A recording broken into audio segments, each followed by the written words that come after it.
Show me that don't need no money, don't need nobody, just need your body. Show me that soul sweet like honey, don't need no talking, just need your body.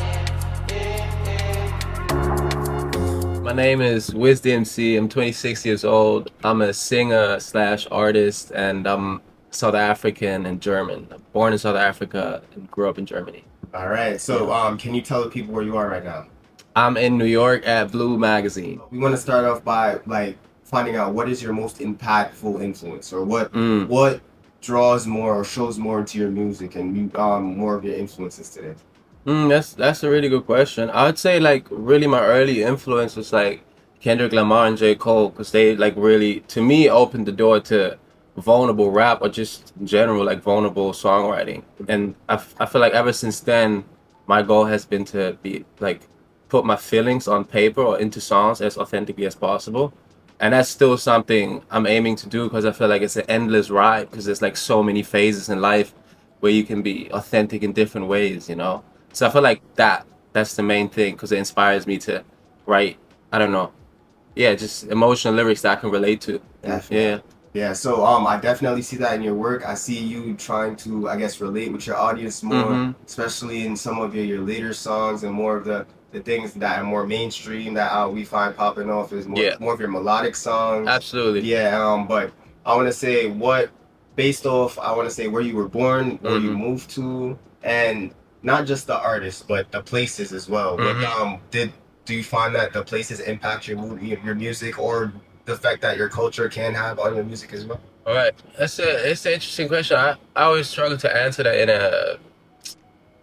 in an easy or understandable way. To me, it was like even before, let's say, traveling to Toronto after high school that I spent in Germany, like I was fortunate enough to like travel around the world with my family. So I was like when I was like 7 or 8, I was in Vietnam with my family. That's beautiful. So like I seen different places of the world, and I feel like to me it just gave me perspective that people just live different.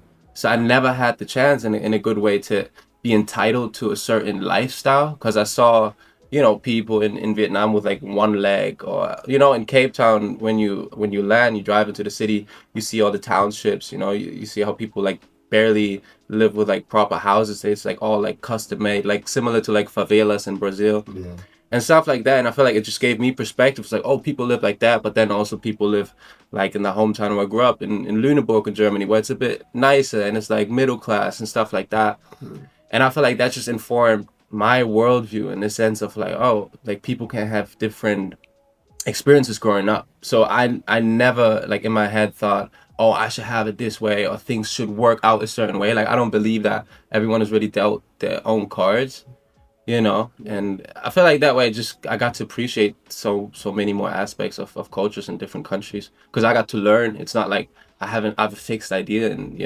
Nah, I get that. So your, I guess, vast experiences from, like you said, Lindbergh, Germany, or Yeah. being in Vietnam, and just having the perspective of seeing how the world can work in Yeah. different, drastically, different cultures, Yeah. right? That having a big impact on you is definitely reflected in your music. Yeah. Yeah, so we definitely feel that. But let's talk more about your journey as a musician. Yeah. Right? Yeah. So we get that your origins and influences from all these different places, they help shape you as a person. Yeah. But how did they help shape you as a musician now? Well, I think, and it's a kind of revelation I've had recently. I feel like it just gave me a sort of purpose where it's like I always wanted to entertain people or like give people a good time. If that was like I was at a certain point in high school, I was like a class clown.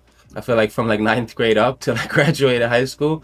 And it's just like these little things where if like you can make your teacher and 5 people laugh, those 5 minutes are much more bearable. Yeah. So that was kind of a recipe for life. So it's like I used to talk a lot of shit when I was younger, and I had I had my time, and now I learned to filter certain things and adapt to people and things like that. But to me, it was always like I got to bring a good time. I got to make people feel good, and I feel like throughout all my music and all my genres over the last like 8 years of my recorded music, it's like there's always some sense of like either there'll be like a light at the end of the tunnel, like lyric wise or feeling wise, or it's just a good time. Like we're just having a good time. Let's party. Even like when I play shows, I don't think of like myself being celebrated when people like sing or cheer for what I'm doing. For me, it's like a party I do with the people. Like I get to be there and celebrate this music that happens to be for myself.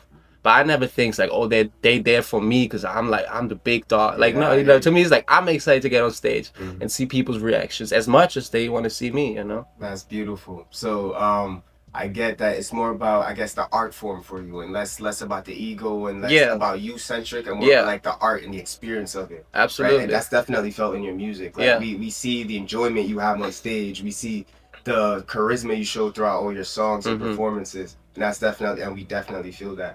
So, what would you say is your favorite part of the whole becoming a musician thing? What's your favorite part? Is it the shows? Is it just dropping music? Is it just interacting with fans? What's So I think it's two-sided for me. Like for one, it's performing. Like performing live is my favorite thing of it all. But then it's also because I'm like I have big like introverted side as well, and I feel like that can come out in the studio because I'm just like with one or two producers, and we just make things up. We play around with stuff, and it's like in those closed walls of the studio. To me, it's like it always feels like a safe space, and so it's like yeah, it's like the extroverted side of like being on stage and connecting with people and giving people a good time, but then also just retreating and like not being on my phone at all and just cooking up music. I think those two parts are my favorite. Okay, that's well noted. Okay, how about now your South African influences? We know that you have some influences and cultural relevance from there. Yeah. as well. Do you feel any need to, I guess, make any certain type of music because you're from a certain place, or to gear to a certain audience because you have experience in that realm? It's also an interesting question. Not really. Like even my kind of like genre switch over the last like 2 years with like I'm a piano Afro beats inspired music was really spontaneous. Like I was just in Cape Town with a friend, like a producer friend of mine, and we went to I'm a piano parties and we watched like the top 10 MTV songs and they were all like I'm a piano based. And he was like, "Yo, we should do it." And I had literally never thought about it before, you know, because I was a big like indie alternative rap fan, and that's the music I was making back then. And then the next day we made a song, and I was like, "This feels effortless in the sense where it's like I don't have to force anything." And to me, that's always like a sign when I don't have to force anything and things like work out. Then I just kind of keep going down that path. And so it was really organic. Like after that time in Cape Town, I went to Berlin and then just kind of communicated that to producers. I was like, I'm trying Afro beats, Afro sounds, and it also helped that that sound in general has been like growing in popularity just like worldwide. So people were not new to it. Producers had ideas, and so it was really cool to experiment and still experiment in that world because I still feel pretty new to it. You know, there is some intuitiveness to it. I don't know if it's my South African roots, you know, but it's like it just feels organic, and that's why I like it. You know. Yeah, it's beautiful. Yeah. We know you've been in the industry for about like 10 years now Yeah. and stuff like that. You started finding your stride within that because we understand that once getting into the music industry, like you might not always stick with what you start with. Yeah. So when did you say you get good or started finding your stride in it? I would say like around summer 2024. That's when I was working a lot with Bees and Honey, and I've been working with them for like 3 or 4 years. But that was a time where they were also like heavily focused on like Afrobeat sound, and I feel like the combination because their background before they did Afro stuff was dance music, and they had a bunch of like hits in Germany and European radio and stuff. And Bees and Honey, that's another artist. So yeah, they're a producer DJ collective. Oh, okay, Yeah. that's beautiful.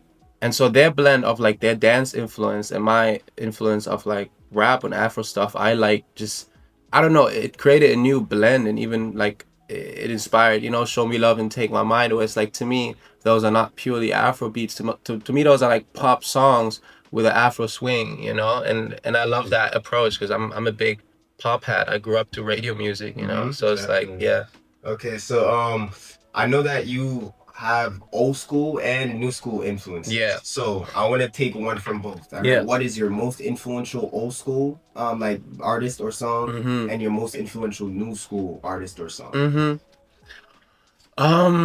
See, when it comes to old school, I'm like I'm born 99, you know, so technically I'm a 90s kid, but I think to me old school, you can't really say old school, but I'd say like Kendrick still. Kendrick, okay. Like cuz I don't really go like too far back. Like I'm one of those kids where it's like cuz I had you know, my first engineer producer in Hamburg, this was like 9 years ago now. Yeah. He was like, yo, you trying to rap, you gotta listen to Warren G, right? He sent me all the Warren G songs, right? And I was listening to it and I was like, I hear you. Mm-hmm. I see what you're trying to do. You're trying to lecture the next rapper. That's what you gotta do, right? Yeah. But I was like, it doesn't connect with me. It doesn't. Your own sound, your own Exactly. And I respect what they did because especially back then, it was not cool to be a rapper and to be able to do that stuff. Yeah. You had to overcome other steps. Nowadays, you can post a TikTok. You can be Yeah. a rapper next day, signed and all, you know? Definitely. But so I have respect for that. But to me, yeah, I think the most old school music would be like, yeah, Kendrick Lamar. Okay. And Swimming Pools. That was the song that connected with me. That was the first song I really took in from him because, like, I don't know, it just like broke my worldview because I was like listening to a bunch of like Tyga and 2 Chainz and Lil Wayne's songs, you know, which are also cool. And but I don't know, in Swimming Pools, you talk about peer pressure, like how his cousin was alcoholic and he doesn't know if he should touch the bottle while he sees all these kids having fun, and it's like just that I don't know, I found that a really interesting subject to rap about. And again, to what I said in the beginning of like, he talks about the inner world, you know. He didn't talk about anything he had, how much money, how many chains, like none of that. He was telling his story. So definitely Swimming Pools and Kendrick Lamar. And I'd say new school, two-sided. So I'll give you 2 artists. For one, Dominic Fike in 2019, like he also like inspired so much of her music. Also, like my first breakout song, For a Minute, that I dropped in 2020 was heavily inspired by Dominic Fike. Because again, around that time, I was trying to find my voice in like indie alternative rap. And I always wanted to do like more melodic stuff, but nothing really was popping that I could kind of orient myself with. Like there were a bunch of dope artists who were doing, like Brockhampton, for instance. Big fans of them as well. But when I heard Dominic Fike in 3 Nights on the radio, I was like, oh wow, you can actually combine those 2 elements. Singing in the hook, rapping in the verses. And it's like, it's an old concept, but in that sound, like he was revolutionizing it, you know? So it was Dominic Fike with 3 Nights, and then the other artist to me is Omalay. Yeah, and Holy Ghost. Like Holy Ghost from Omalay was like the song, because I knew like when I checked his catalog back then, like last year or so, when I took like a deep dive, I knew a bunch of his other songs, but that song Holy Ghost was so different. And like, I don't know, again, like he's one of the big Afrobeats artists from Nigeria, and it's like, again, what he does is to me revolutionary because it's like he combines so many elements and makes it feel so spiritual. And it's like, I don't know, to me he breaks all the rules and creates something new in a way that no one really has done before. I'm honest, I was expecting you to say the Red Hot Chili Peppers or but those came after kind of I found out that Dominic Fike was big on Red Hot Chili Peppers. Like as a kid I heard, like I knew all the songs, like my dad would have mixtapes of Red Hot Chili Peppers, but I never did like a deep dive. Like to me it's like, you know, like you find your favorite artist and you kind of look up who their favorite artist is, and it's like, oh, it makes sense. Okay. And that's how I got back to Red Hot Chili Peppers. Nah, that's fair enough. Yeah. Nah, but definitely those influences definitely seem to impact you and how you're trying to grow and strive as an artist. But what would you say is your bucket list, right? You've been in places that hundreds of thousands of musicians would probably dream to be in right now. You've made songs with artists, you've done shows. But what's on your personal bucket list that you say, I want to do this and these things will make me happy in my career? MSG, man. MSG 3 nights in a row, man. Okay. Yeah. Fire. That's the only thing? Huh? That's the only thing? No. Like the MSG equivalent in every country, in every city. Okay. But like I'm saying MSG because we're in New York right now. Yeah, okay, fair enough. You know, but it's like definitely that, you know. Stadium shows. Again, I was like at a Kendrick concert 2017 in Toronto, and I was in the nosebleeds, right? Like got the cheapest tickets I could afford back then. And I got goosebumps in the nosebleeds, and I was like, it's almost like magic how his performance is so pure and so authentic that it can travel like thousands of feet, and I still get goosebumps up there, you know. And I was like, I not only want to do stadium shows, but I want every person to feel like I did that night. I remember biking home that day, right? Now that night after the show, I was like, I gotta work harder, man. How the fuck this guy making me like almost cry in the nosebleeds, you know? And yeah, so it's like stadium, you know, also for the accomplishment of having so many tickets sold, but again, also being able to actually touch the people, you know? I feel that. Yeah. Is there a Grammy in the future for you? Absolutely, 100%. Okay, Yeah. all right. So we be looking out for that. It's Definitely. Grammys, MSG, Grammys and stadiums. Yeah. Grammys and stadiums. Yeah. All right, that's really cool. All right. What other aspects, as you said, like growing up, and those different cultural influences? Mhm. Well, what are other things that made you want to strive and become more of an artist, other than, like you said, the Grammys and the shows and stuff like that? Yeah. What, like, as a kid, what would you see and be like, I want to do that or be this? So actually, before I made music, I was heavily into photography and then videography. Mhm. So I would shoot music videos for rappers in my local hometown. Really? Yeah, yeah. Like So you were behind the camera I was before you were in yeah, front of it. exactly. Yeah, I found a rapper in Lüneburg, and I saw his video, and I just like. I texted one of his friends. I was like, I can shoot a much better music video. Like, and that was in my beginning, you know. But it's like I was And so when I shot his first music video and I saw him like dance in front of the camera, I was like, yo, actually, that's the dopest thing. Okay. Yeah, I don't know. It was like, I still love videos and I'm heavily involved in that creative aspect. Yeah. Because that was like really my first love. But being in front of the camera was my dream. And it's funny because like around that time we also freestyled with him, and I remember like I would freestyle and he's like, nah man, nah, cut it. I you hear know? that. So I had my chip on my shoulder for sure, man. You have to prove him wrong. I have to show him like, hey, I could be from the camera too. Definitely. Yeah. Nah, that's really, really interesting. I never figured that you used to be a videographer. Yeah. So you used to shoot for other musicians. Other musicians, and I also have like a comedy show series. Like every Tuesday, I'd have like a friend, like a classmate, come over every Tuesday. I would have like the script and everything ready, and he was just the actor. Really? So we'd do these comedy skits. I'd edit them, and every Tuesday, upload them on Facebook back then, like Facebook video when that was new. Really? When it Yeah. was a thing, the big before YouTube. Yeah. Wow. Yeah. So okay, let's get this right. You used to be a videographer. Yeah. Used to run your own comic strip. You was writing scripts. Damn, what else did you do before musician? I think that's it. That's it. Okay, that's well diverse. So Yeah. you were much of a creative, right? Yeah, growing up. yeah. So you just knew that you wanted to create things. You Yeah. wanted to make your mark and leave a legacy Yeah. in this world. Okay. Yeah. So what would you say? What's your first job then? My first job was actually working for a pharmacy, Really? like biking drugs around, but legal obviously. Yeah. Like just Yeah. bringing them to patients who couldn't come out the house. And that was also a pivotal moment in like how I started to make music, because I would listen to this one song by Tyga and Young Thug, Hookah. We buy me the hookah, right? Yeah. And so I would always have like one headphone off, and I would like rap after them, right?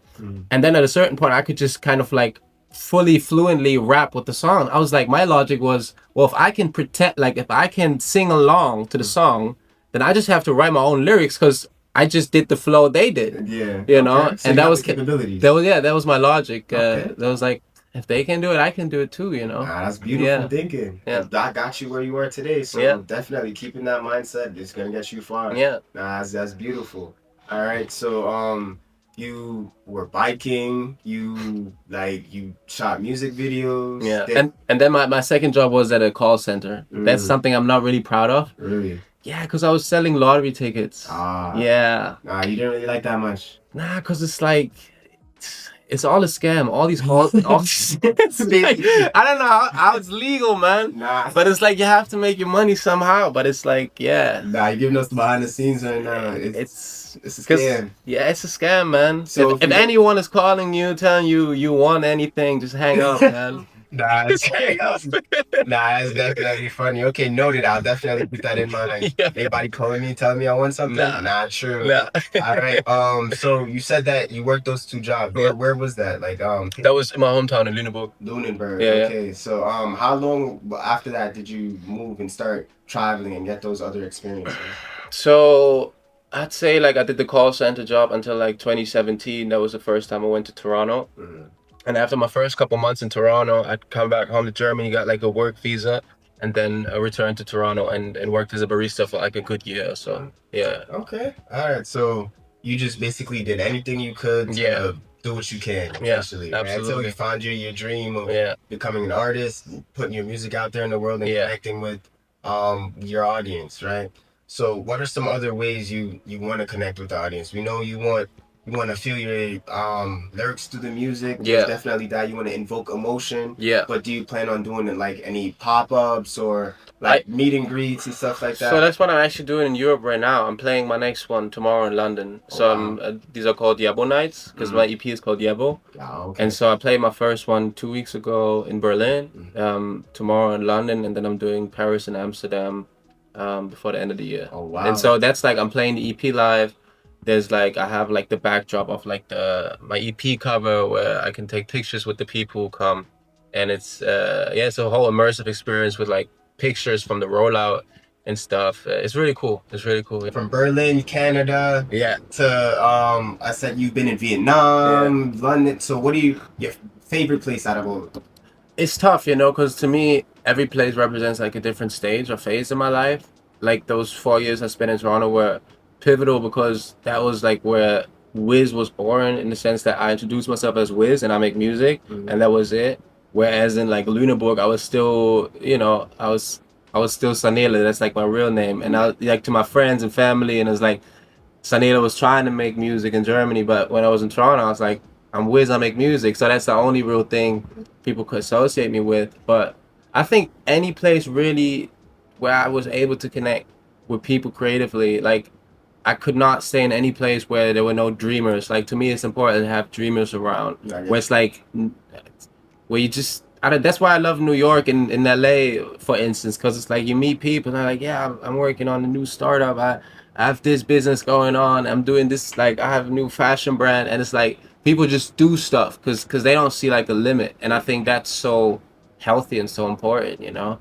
Definitely. See, the sky's the limit mentality. Sky's the limit. So man. that's what you look for. Toronto is very pivotal.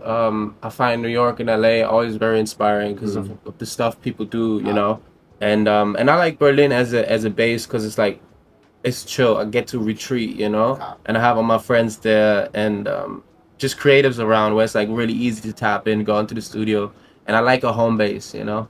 But if you could choose one, I'm trying to get the one out of you. I'm trying to avoid it. No, okay. Well, Berlin. Berlin? Yeah, Oh, okay. that's why I stay there. I could be living anywhere in this world, Okay, you know. but Berlin, that's the top one. That's my top Damn, one. I was trying to get you to say New York. But I do see a crib in New York in the next 2 years. You know, it's like stay out here. You know, Wiz would love to have you. It's man. nice, man. I like it. Yeah, Here. definitely. It's great. What I'm planning for 2026. First month out of it, I'm gonna chill. I'm gonna be in Cape Town. No. Yeah, see my dad and tapping in there, and then it's like off to the races, you know. Like, cause to me, it's like this year with everything that happened, I'm extremely grateful, and I'm also very aware that it's my rookie year.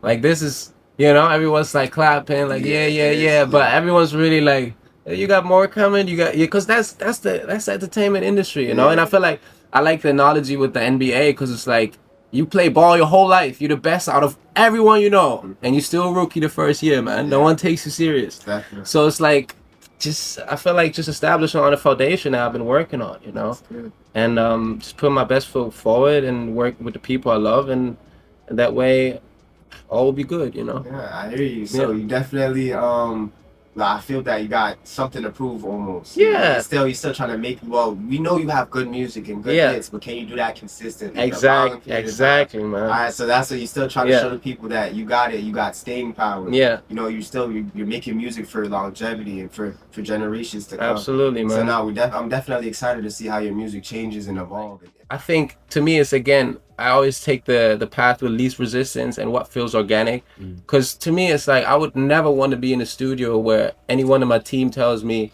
they're like, oh, you should try this, and then I go in the studio feeling like a working bee, having to come up with something that fits something. Like to me it was always important to just have integrity with my music, in the sense where it's like my favorite songs actually come out. Like I was obsessed with Show Me Love before it came out, before I even knew what it could even do commercially, you know? And it's like, that's important. Like if I don't love it, it's like Ed Sheeran says it, like if you put a song out that you hate, but it will become a hit, then you have like, you don't want to show up as that person if you hate the song and everyone's like, play that, you know? It was with the person who wrote Last Christmas. He hated that song.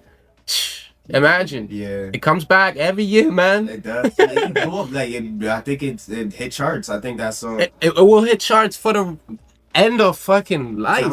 Time, man. Nah, that's noted. So you want to be known for the things you want to be known for. Yeah. And you don't want to put things out that isn't authentic. 100%. Okay, Yeah. I definitely feel that. Yeah. To be honest, one of my favorite songs is "Show Me Love." Appreciate it, man. Honestly. But what would you say is your favorite? Is like out of all your whole catalog so far? I have like 90 songs up on Spotify, but I'll just pick the one that comes to mind. So it's actually "Promises." It's one of my favorite songs. Okay. It's like from 2018, and it was one of those songs where it's like back then I produced all my music up until like 2021. And there's something about that song where like the beat was way too good for how bad I was at producing. Yeah. So I would just make beats and like they all sound mid, and then I made that beat. And I was like, yo, this feels like someone else did it. Yeah. And I don't know, that was like kind of like these moments I've had like every couple of years when I was producing my own music. And I was like, yo, this turned out really fire. Also the vocal production, I did everything on that song. And it's just something I'm really proud of. The music video I shot in Hamburg with friends.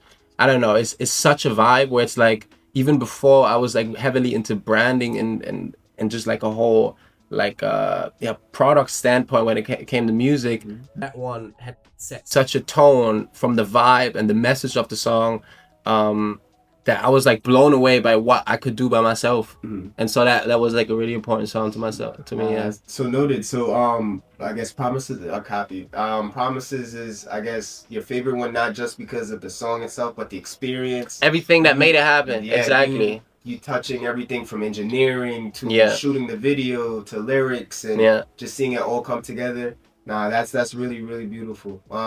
Just last question, if you could prefer, would you go back to doing it all yourself, making sure you have your DNA in every aspect of the music, from the choreography to songs, producing everything, or would you prefer like now like you're on a bigger scale, where you do the things that only you can do, and then you hand it off to someone else? Like what's Well, I feel like option B, because it's like I just come to learn that other people are better at producing, so I rather focus on the melodies and the songwriting and, you know, ideas for videos and stuff like that. But all the other stuff that comes after that, I love to hand to other people, because over the years I learned to know what I'm good at, and I don't want to improve at like producing. I don't want to learn it.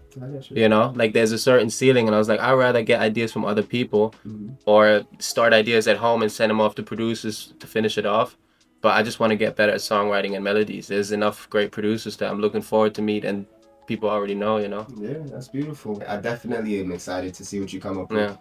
It was great having you. Thank you for having me. Yeah, I appreciate this interview. It was great. You gave me backstory from your origins in Berlin, your experiences in Vietnam, and what's really built up your music identity and where you plan to go with it. So thank you. I really appreciate it. I appreciate you, man. Yeah, I think that's a wrap. Thank you, man. All right, thanks.